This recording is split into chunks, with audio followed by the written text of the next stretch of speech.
자, 오늘 말씀의 제목이 환난을 만난 다윗, 그런 제목으로 말씀을 드리고자 합니다. 당시의 상황은 지금 다윗이 그 아들 압살롬에게 쫓기는 긴박한 상황에서 하나님께 드리는 탄식의 시입니다. 그러니까 갑자기 아들이 아버지를 죽이고 왕위를 빼앗기 위해서 쿠데타를 일으킨 겁니다. 남도 아니고 친자식이 아버지 죽이고 왕이 되겠다고 지금 쿠데타를 일으켜서 너무 긴박한 상황입니다. 전혀 생각을 못하고 있었죠. 설마 아들이 아버지를 죽이겠느냐, 상상도 못했는데 군사들이 벌써 다윗을 죽이기 위해서 진군하고 있었습니다. 너무 급박한 상황이라 지금 이 다윗이 도망을 하는데 백성들의 배신, 자식의 배신. 여러분, 이 세상에 가장 힘든 것이 배신이에요. 배신. 오죽하면 예수님이 가룟 유다에게 너는 차라리 나지 아니하였으면 좋을 뻔하였도다. 오죽하면. 제가 존경하던 총회장님도 65세에 세상을 떠나셨어요. 방광암으로 떠나셨는데 그분이 돌아가시기 한 달 전에 우리 교회에 오셔서 집회를 하셨어요. 그리고 나서 바로 병원으로 이제 이송됐는데 제가 그 후에 올라갔는데 저에게 그래요. 남 목사님, 가장 힘든 게 뭔 줄 알아? 그랬더니 뭐가 힘들까요? 그랬더니 내가 자식처럼 알고 정말 그렇게 열심히 키웠던 제자들이 자기를 배신하고 자기를 능멸하고 떠나갈 때 가장 힘들었다. 어떤 교회 목회보다 그게 힘들었다. 그렇게 고백을 하시더라고요. 눈물 흘리시면서 말입니다. 그렇게 다윗을 따르던 백성들이 하루아침에 돌아섰어요. 그리고 정말 상상도 못했던 아들이 빨리 왕위를 빼앗고 싶었어. 지금 쿠데타를 일으킨 이 가장 다윗의 인생에 고통스러웠다고 표현해요. 정말 긴박한 상황에서 이 시가 나왔습니다. 누구나 상상할 수 없는 환난을 겪어요. 요양원에 있는 부모들이 입을 닫고 자식이 와도 말 한마디 하지 않고 눈도 마주치지 않는 이유는 자식들의 배신입니다. 이 배신 때문에 눈도 안 맞히는 거예요. 말 한마디 섞지 않는 거예요. 내가 어떻게 키워놨는데 내가 늙고 병들었다고 세상에 나를 외면하고 무시하고 함부로 대하고 치매 걸린 노인 취급하고 정신병자 취급하고 그게 그렇게 힘들어서 요양원에서 입국 다물고 눈도 안 뜨고 자식들이 와도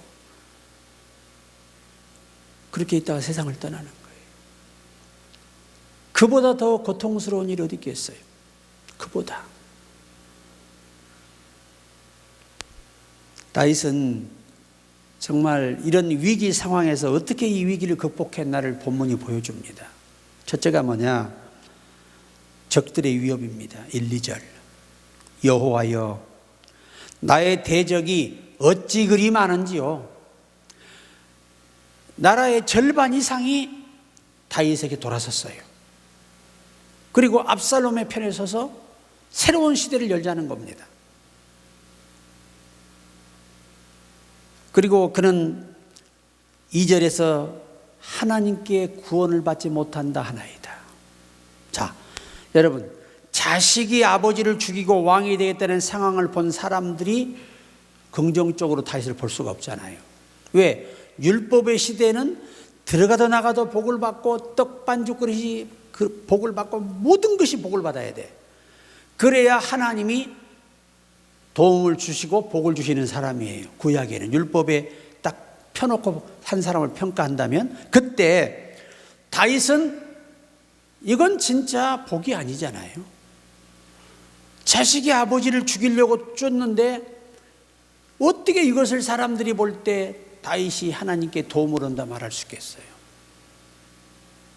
남도 아닌 자식이 그러는데 정말 이런 말을 들을 만한 상황이었어요. 그러니까 우리가 어떤 상황이 오고 정말 여러분을 치고 싶고 여러분을 죽이고 싶고 우리를 망하게 하고 싶은 이 대적들이 우리에게 때로는 많을 때가 있습니다. 그것을 오늘 다윗처럼만 우리가 인내하며 견뎌내며 믿음의 행위를 갖는다면 이 많은 대적이 현상으로 볼 때는 완전히 그들에게 패해서 도망가는 것 같지만 결과는 하나님이 승리를 뒤엎어요. 그래서 다윗에게 손을 들어주십니다. 항상 우리는 언제나 여러분 우리가 가는 길에 대적이 많다는 걸 기억해야 돼요. 나를 위하는 사람만 있는 게 아니라 나를 해하고자 하는 사람도 많이 있어요. 왜 있느냐? 사단이가 우리의 길을 막고 우리의 꿈을 무너뜨리고 우리가 가는 믿음의 길을 차단하기 위해서 온갖 사람들을 동원해서 붙여요. 이스라엘 백성들이 애굽에서 나가지 못하게 하려고 온갖 사탄의 세력들이 그들을 강팍하게 만들고 거기다 하나님까지 그들을 더 강팍하게 만들어서 심판받게 하시잖아요. 그러니까 항상 우리가 어떤 일이 왔을 때 이 다윗 같은 현상만 있으면, 영적 여유만 있으면 반드시 이겨요. 현상은 지는 것 같은데, 현실은 지는 것 같은데 결과는 이긴다는 겁니다. 누가 이기게 하느냐? 하나님이 머리를 들어주세요. 3절 4절은 하나님께 대한 신뢰의 선언이죠. 믿음의 고백이, 믿음의 선포. 자, 여호와여 주는 나의 방패시요 나의 영광이시요 나의 머리를 드시는 자신이다. 아멘. 이야, 참 기가 막힌 거. 자, 보세요. 지금 적들은 뒤쫓고 있어요. 벌써 스파이가 붙어가지고 피하는 방향을 알고 있습니다. 이런 상황에서 다윗이 그렇게 대적이 많고 치는 자가 많고 언제 죽을 줄 모르는데 그런 와중에도 그가 했던 믿음의 위대한 이 고백과 선포. 저는 나의 방패시요 나의 영광이시요 나의 머리를 드시는 자신이다. 사실 여러분 지금 다윗이 고개를 들 수 있겠어요? 신하들 앞에 얼마나 망신스러워요. 그 신복들에게 얼굴 들 수 있겠습니까? 그렇게 밤마다 기도하는 다윗이잖아요. 하루에 7번 찬양하는 사람이잖아요. 이런 사람이 아들에게 쫓긴다, 아들에게 죽게 생겼다, 고개가 들리겠습니까? 제가 아는 집사님 한 분의 아들이 이 사람을 죽였어요. 그 사귀는 여자아이를 그냥 목을 눌러 죽였어요. 싸우다가. 그러니까 결국은 그 집사님이 교회 와서 얼굴을 못 들고 콕 숙이고 울다가 견디지 못하고 먼 지역으로 이사를 가셨어요. 그 상황에서 어떻게 부모가 얼굴을 들겠어요? 자식이 사람을 죽였는데. 오늘 이 다윗의 입장이 그렇단 말이에요. 이 시편 3편의 말씀은 정말 너무 귀한데 그 얼굴을 들 수 없는 상황에서 그는 하나님을 의지해요. 지금 이 상황 질 수밖에 없고 불리할 수밖에 없어요. 왜? 전장에는 누구만 나가야 돼요? 군인만 나가야 되잖아요. 그런데 거기에 어린 자식부터 부인부터 신하부터 전쟁 못하는 사람이 꽉 그 다윗의 주위에 있고 그 울타리를 친 사람들이 병력인데, 군사들인데 그 병력이 약하단 말이에요. 다행히 요압 장군은 그때 함께 있었습니다. 아주 최고의 명장이지요. 명장이고. 그러한 상황에서 지금 이 상황에서는 하나님만 의지한다. 왜? 모든 이 상황이 불리하거든요, 다윗에게. 왜? 기습적인 쿠데타가 일어났기 때문에 방비할 방법이 없었잖아요. 도망가는 방법에는 방법이 없는 거예요. 왕궁이 포위되면 끝나버리는, 역사는 끝나버리는 겁니다. 그런 상황에서 다윗은 낙심하지 않아요. 그렇게 자기를 해하려고 하는 사람이 많은데도 불구하고 여호와는 나의 방패시다. 그분이 나를 지켜주신다.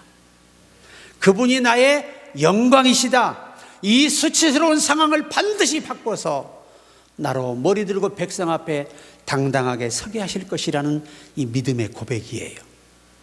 그러니까 우리도 마찬가지 어려움이 왔잖아요. 그러면 낙심하지 마시고 담대하게 믿음으로 기도해야 돼요. 하나님, 이 상황에서 나의 방패가 되어주심을 나는 믿습니다. 나의 힘이 되어주심을 나는 믿습니다. 나의 요새가 되어줌을 나는 믿습니다. 하나님만 나를 지킬 수 있습니다. 아버지만이 나를 살려줄 수 있습니다. 이 절박한 믿음의 고백이 다윗의 고백이에요. 우리도 어려울 때 이 정도 고백이 나와야 되겠죠. 우리 복음성가 중에 앞이 캄캄할 때 기도 잊지 마세요. 어려울수록 기도 서투러도 괜찮아요. 기도 내용 문장 안 좋아도 좋아요. 하나님은 다 알아들으세요.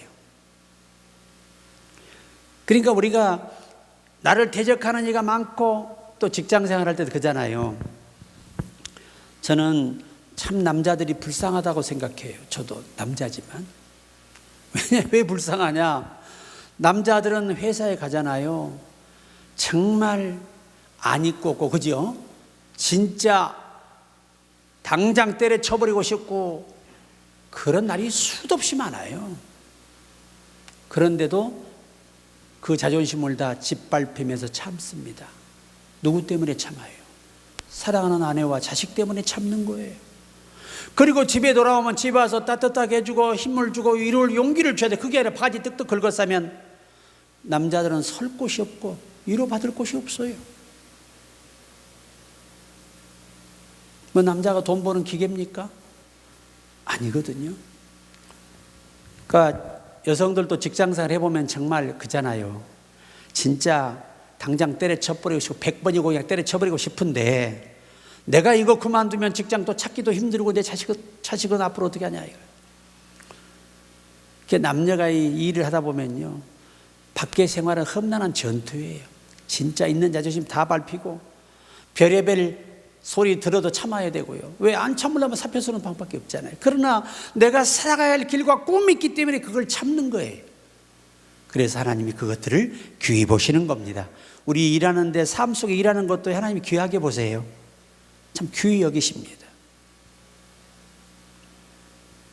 항상 우리가 나를 반대하고 직장에서나 어떤 단체에서 나를 싫어하고 나를 미워하고 나를 왕따하고 있을 때라도 사람에게 도움을 청하는 건 지혜롭지 않습니다. 오늘 다윗처럼 당당하게 여호와는 나의 방패십니다. 이건 뭘 의미하죠? 나는 하나님만이 나를 지금 이 상황에 나를 지켜줄 수 있고 막아줄 수 있다는 거예요. 나의 머리를 들어 반드시 복귀시켜 줄 것이라는 겁니다. 이런 이귀한 고백이 저와 여러분의 고백이 되기를 바랍니다. 자, 5절 6절에 한번 가볼까요? 5절 6절 시편 3편 5절 6절을 한번 같이 읽어요. 시작. 내가 누워 자고 깨었으니 여호와께서 나를 붙드심이로다. 천만이 나를 에워싸 진친다 하여도 나는 두려워하지 아니하리이다. 야, 여러분, 이 불안하고 극박하고 엄청난 상황 속에서 잠이 오겠어요, 여러분? 웬만한 사람 같아요. 여러분 잠이 오겠어요? 자, 내일 카드 막아야 돼. 단돈 인원도 준비가 안 됐어. 정상적인 정신을 가진 사람이라면 잠이 오겠냐 그 말이에요. 왜? 내일도 해결할 방법이 없어. 근데 우리 예수 믿는 사람은 그런 와중에도 잘 수 있어야 돼. 편안하게 코를 골고 잘 수 있어야 돼요. 그런 사람은 반드시 일이 해결됩니다. 밤에 낙심하고 절망하고 잠이 들어버리면 그 다음날 하나님의 도움의 손길이 올 수가 없잖아요. 마음에 기쁨을 가지고 용기를 가지고 믿음의 용기를 내서 하룻밤 감사함으로 잠들었을 때 하나님은 그 밤에 우리의 믿음을 토대로 하셔서 해결할 수 있는 길을 예비해 놓으시는 것입니다. 참 중요하죠. 왜 이렇게 위기 속에 잠이 오느냐, 이렇게 태평하게 잘 수 있느냐? 하나님이 보호하시기 때문이라는 거예요. 보세요, 여러분. 여러분과 내가 하루의 삶을 살면서 내 이 미래를 생각할 때 불안하고 답답하고 그러잖아요. 그리고 앞에 있는 상황이 정말 해결할 방법이 없을 때, 그때 진짜 하나님을 의지하는 사람과 믿음이 부족한 분들의 차이가 바로 이거예요. 잠을 잘 수 없는 상황인데 태평하게 잠을 잘 수 있다. 자, 우리가 옥에 갇혔던 베드로 아시죠? 내일 처형되거든요. 내일 동트면 처형돼요. 그런데 깊이 잠들어서 일어날 수가 없는 거예요. 하나님이 오직이나 급하시면 천사를 급파해서 잠에서 깨워서 끌고 나가겠냐는 거예요. 누가 함께함을 믿기 때문에, 하나님이 내일 또 능히 해결할 수 있는 분임을 믿기 때문에 여유롭게 잘 수 있다는 거예요. 예전에 제가 지방에서 사역할 때 우리 교회에 두 분의 집사님이 사업에 실패를 했어요. 둘 다 부도났어요. 참, 왜? 둘 다 똑같은 직종의 대리점을 하나씩 했는데 회사가 망하니까 당연히 망해버리죠. 그냥 둘 다 문 닫아버린 거예요. 둘 다 빚도 많이 졌습니다. 그런데 이 두 분이 주일날 교회를 오는데 나는 걱정이 돼요. 얼마나 또 심란한 모습으로 올까. 여러분, 그 어마어마한 빚 지고 앞으로 어떻게 갚아가야 할까, 나는 미래를 어떻게 살아야 되라는 그 고민 속에 있을 때 어떤 표정으로 올까, 나는 생각을 내가 해봤어요. 그만 죽어서 올까. 얼마나 힘들어서 그 밝은 얼굴 이번 주에 볼 수 있겠나. 그리고 이제 주일날 아침이 됐어요. 그런데 9시쯤 되니까 그 우집사라고 있는데 그분이 할렐루야 하고 들어오는 거예요. 전혀 부도난 표정이 아니에요. 너무너무 여유가 있는 거예요. 11시 10분쯤 됐을 때 박 집사님 오시는데 그분은 완전히 인상이 굳어가지고 고개 푹 숙이고 들어와서 울고만 있는 거예요. 너무나 대조적이에요. 그렇게 한 달이 흘러서 4주 동안 이 오집사님은 표정 하나 바뀌지 않고 얼마나 밝은지 누가 봐도 빚진 모습이 아니에요. 실패한 모습이 아니에요. 그런데 이 박 집사님 완전히 인상이 굳어 스트레스로 위장에 큰 염증이 와가지고 이 위장에 그 쇼크가 온 거예요. 그래서 병원에 실려갔어요. 누가 봐도 병원에 실려가는 게 맞겠어요? 활짝 웃고 있는 게 맞겠어요? 실려가는 게 맞는 거예요, 상황은.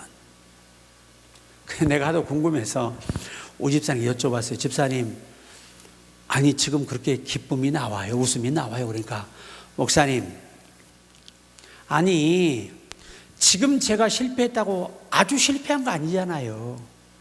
내가 여기서 믿음으로 감사하고 승리하면 더 큰 복을 다 예비한 길로 인도하실 건데 뭐가 걱정이 돼요? 어차피 내가 해결할 수 없는 건데 하나님만이 해결할 수 있는 건데 하나님께 맡겼으면 즐겁고 편안해야지. 불안하면 그거 하나님 믿는 거 아니지요. 목사보다 나아. 그때 저보다 나아요, 믿음이. 이제 전도사님 두 분하고 권사님들하고 이제 그 박사님 신방을 갔어요. 신방을 갔는데 예전 같으면 목사님 오셨어요 그러는데 말도 안 나와. 그냥 딱 가니까 이러고 눈물만 흐르고 있어요. 완전히 굳어가지고. 열심히 찬송하는데 찬송도 안 불러. 설교하는데 아멘도 안 해. 기도해도 아멘을 안 해. 그래서 할 수 없이 가슴 아픈 마음으로 돌아왔어요. 자, 6개월이 흘렀습니다. 그리고 하나님은 말입니다. 진짜 100% 신뢰한 사람은 절대 마음에 근심하지 않아요. 잠 못 잘 일 없어요. 나같이 이렇게 인간이 멍해지면 잠을 잘 자요.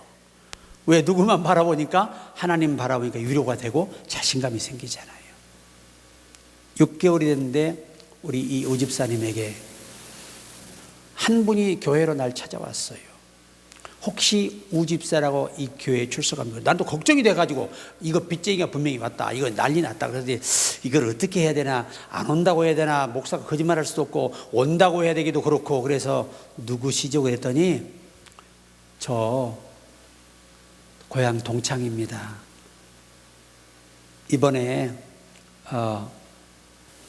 이 호주에서 내가 고향에 왔는데, 우리 친구 우집사가 그렇게 예수를 잘 믿는다고 소문을 들었고, 그 시골에 어머니를 찾아갔더니 이 교회를 찾아보라고 해서 왔다는 거예요. 그 우집사 어떻게 지내니까, 그래서 참 하나님의 지혜야. 비록 회사가 부도가 나서 지점을 운영하시다가 완전히 실패해서 지금 참으로 어려운 처지에 있습니다. 아, 그러니 좀 만나게 해달라고 내가 주일날 오시면 뵐 수 있습니다. 그랬어요. 주일날 왔어요. 와, 둘이 부둥켜갖고 막 우는데, 왜? 반가워서. 이게 25년 만에 만나는 친구지 얼마나 반가워요, 이게. 예배 잘 드리고 두 분이 나갔어요. 그리고 그 다음 주일날 오집사님이 감사헌금 봉투를 올렸는데, 그 감사헌금 봉투가 500만 원이에요. 500만 원. 이게 30년 전의 이야기예요. 그래서 그 감사 봉투를 이렇게 읽어보니까, 하나님 반석에서 물을 내시듯 상상할 수 없는, 해결할 수 없는 상황 속에서 길을 열어주셔서 감사합니다. 이렇게 헌금을 한 거예요. 그리고 나를 도운 우리 친구 송집사인데, 송집사를 크게 보상하시고 복 주세요. 이렇게 써서 낸 거예요. 그래, 나중에 예배 끝나고 너무 궁금해 물어보니까, 세상에 고 송집사가 호주에서 이 사업을 하는 거예요. 의류 사업을. 근데 아주 호주의 정통 메이커예요. 그래 와가지고, 야 친구야, 네가 어렵다는 말을 목사님께 들었다. 하나님이 나를 고향에 보내신 것이 참 너 때문에 보낸 것 같다 그러더래요. 그러면서 내가 건물 하나 얻어주고 모든 세를 내가 책임지고, 내가 옷을 보내면 네가 팔아서 100% 수입을 네가 써. 이렇게 된 거예요. 그래서 100평짜리 건물을 하나 전세로 얻어준 거예요. 돈 안 들어가고. 그리고 옷을 무료로 다 대주는 거예요. 참, 그런데 25평을 막아서 이분이 잘하는 게 뭐냐면 닭도리탕입니다. 기가 막히게 맛있게 합니다. 그 25평은 나눠서 닭도리탕 식당을 하고, 메뉴 하나 닭도리탕, 그 다음에 삼계탕, 닭에 대한 것만 한 5가지 정도가 있었어요. 옷도 거기서 원가로 보내주니까 팔면 100% 수입인데, 그 당시에 이 우리나라의 패션을 앞서가는 나라가 호주였어요. 아주 무지기수로 팔리는 거야, 옷이. 그리고 이 닭도리탕 집이 너무 잘 돼. 잘 돼도 너무 잘 돼. 왜? 내가 먹어보고 우리 많은 목사님들로서 그 집에서 대접할 때 가서 먹어봤지만 진짜 탐복할 정도로 맛있었어요. 닭도리탕 하나는 끝내줘. 그 집은 주 메뉴가 닭도리탕이에요. 그래가지고 한 2년 동안 그렇게 잘 사업을 하더니, 이 세상에 그 사업뿐만 아니라 이제 그 경매로 넘어갔던 집도 더 좋은 집, 25평짜리 40평짜리 넘어갔는데 32평짜리를 주시고, 다 현금으로 산 거예요, 싹 다. 그리고 차도 주시고, 교회에다 봉고차인데 헌납하시고. 그때 그레이스 신형 났을 때, 차 처음 났을 때 참 좋았어요, 차가. 그렇게 해서 하나님이 복을 주신 거예요. 자, 보세요. 반대로 그렇게 괴로워하고 목사가 가도 얼굴도 안 고개 돌리고 아멘도 안 하고 울고 불고 인상만 쓰고 있던 그 박 집사, 결국 교도소 갔습니다. 사기죄로. 개놀이를 했는데, 개주를 했는데 싹 가지고 그냥 횡령을 해가지고 교도소가 2년형을 받게 돼요. 그렇게 인생이 달라지는 거예요. 오늘 다윗도 이 상황에서 하나님을 원망하고 자식을 원망하고 배신한 백성을 원망했더라면 그는 패망했습니다. 그러니까 우리가 아무리 일어나 나를 치려고 하는 이가 많아도 낙심하지 말고 끝까지 믿음으로 하나님은 나의 방패십니다. 하나님만 이 상황에서 나를 건질 수 있습니다. 아버지만이 나의 머리를 들 수 있습니다. 이렇게 믿음으로 고백하며 이 성산에서 기도할 때 하나님은 역전할 수가 있게 해주십니다. 7절 8절 한번 읽어볼까요? 7절 8절 시작. 여호와여 일어나소서, 나의 하나님이여 나를 구원하소서. 주께서 나의 모든 원수의 뺨을 치시며 악인의 일을 꺾으셨나이다. 구원은 여호와께 있사오니 주의 복을 주의 백성에게 내리소서. 셀라. 자, 구원과 확신의 기도지요. 결국 압살롬이 패했습니다. 압살롬이 도망가다가 나무가 이렇게 낮게 있었던 것 같아요. 머리가, 압살롬이 이렇게 긴 장발인데 그 가시덤불에 머리가 걸려버린 거예요. 그런데 여러분, 머리가 엉키면 쉽게 빼요, 못 빼요? 못 뺍니다. 여성들 머리 그래서 함부로 건들면 안 돼요. 맞아 죽어요. 여성들은 머리에 아주 머리카락에 예민하죠. 그런데 요압 장군에게 그 압살롬이 나무에 걸렸다는 말을 보고해요. 창을 몇 개를 챙겨가지고 가서 그냥 찔러 죽여요. 이 요압이 볼 때 이런 자식은 살려두면 안 된다는 거예요. 요거 살려두면 또 다음에 아버지 목을 친다는 거예요. 그래서 아예 그냥 싹을 잘라버려요. 그리고 전쟁이 종료돼 버립니다. 그래도 다윗은 아버지라 철없는 아이라 생각하지요. 항상 부모는 마음이. 그래서 살려오라고 그렇게 부탁을 했는데 요압 장군이 볼 때는 살려두면 안 될 아이예요. 그래 죽이고, 그 다윗이 그 말을 듣고 너무나 낙심하고 괴로워해요. 그때 요압 장군이 와서 그럽니다. 지금 왕의 목을 노리고 이 왕을 죽이라는 저 자식이 죽고 패했다고 해서 얼굴에 인상 쓰고 슬퍼하며 괴로워하고 있다면 왕을 위해 충성한 이 백성들, 이 군인들의 마음이 왕에서 돌아선다는 겁니다. 그래서 눈물을 닦고 일어나와서 백성들을 칭송합니다. 그렇게 세상이 냉엄한 것입니다. 그래서 우리가 항상 구원은 하나님께 있다는 걸 잊지 마세요. 나를 돕는 사람이 마음씨가 좋아서 돕는 게 아니에요. 하나님이 그 마음을 움직여야 돕는 겁니다. 그러니까 우리에게 있어 가장 소중한 것은 앞이 캄캄할 때 이 다윗처럼 성산에서 부르짖 때 하나님을 100% 신뢰하는 믿음의 고백으로 기도하라. 그러면 하나님이 원수의 일을 꺾어주셨다고 말씀하지. 참 신비로운 거 뭐냐면 압살롬 죽으니까 다 투항하고 다윗의 백성으로 돌아와요. 우리가 사단 마귀를 꺾어버리면 악한 영들에게 이용당했던 자들이 다 우리를 돕는 자로 바뀔 수 있어요. 하나님만 할 수 있는 일이십니다. 우리가 되새길 말씀은 문제의 크기가 아니라 하나님을 바라보는 믿음의 습관을 가져라. 상황은 절대 보지 마라. 희망이 안 보여도 희망이 사라지는 거 아니에요. 희망이 안 보이는데 희망을 만들어준 분이 우리 하나님이십니다. 또 하나님은 언제나 우리를 지키는 방패다. 잊지 마세요. 하나님은 우리 머리를 들어주시는 분이에요. 수치를 다, 그러니까 우리가 직장 다니면서 얼마나 머리를 숙이게 돼요. 그런데 하나님은 훗날에 우리의 머리를 드실 날이 올 때는 영광의 자리에 서는 거예요.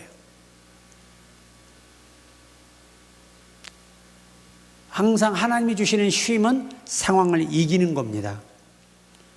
그러니까 항상 여러분이 어떠한 상황에도 마음이 평안하고 내가 받은 사명, 내가 받은 믿음을 묵묵히 지키며 갈 수 있을 때 우리에게 오는 응답은 평안이에요.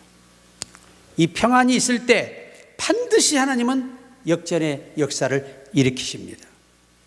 그리고 한 가지만 기억합시다. 구원은 하나님께 있다.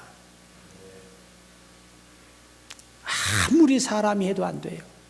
오늘 TV에 보니까 그 미얀마가 아주 굉장히 또 전쟁이 치열해졌더라고요. 반군하고 투표에 대한 문제도 있고 선거. 우리 기도 많이 해주시기 바랍니다. 결론입니다. 다윗이 가장 큰 위기를 맞은 그때 그는 하나님을 가장 깊이 경험했습니다. 우리도 시편 3편의 고백처럼 두려움을 넘어 평안으로, 낙심을 넘어 회복으로, 절망을 넘어 구원으로 나아갈 수 있기를 바랍니다. 왜냐하면 하나님은 우리의 방패가 또 영광이 되시기 때문입니다. 아무쪼록 일어나 나를 반대하고 나를 무너뜨리라고 내 길을 막는 사람이 아무리 많아도 두려워하지 마라. 그보다 강하신 하나님이 우리의 아버지시다. 그 믿음 가지고 승리하시기를 주의 이름으로 축원합니다.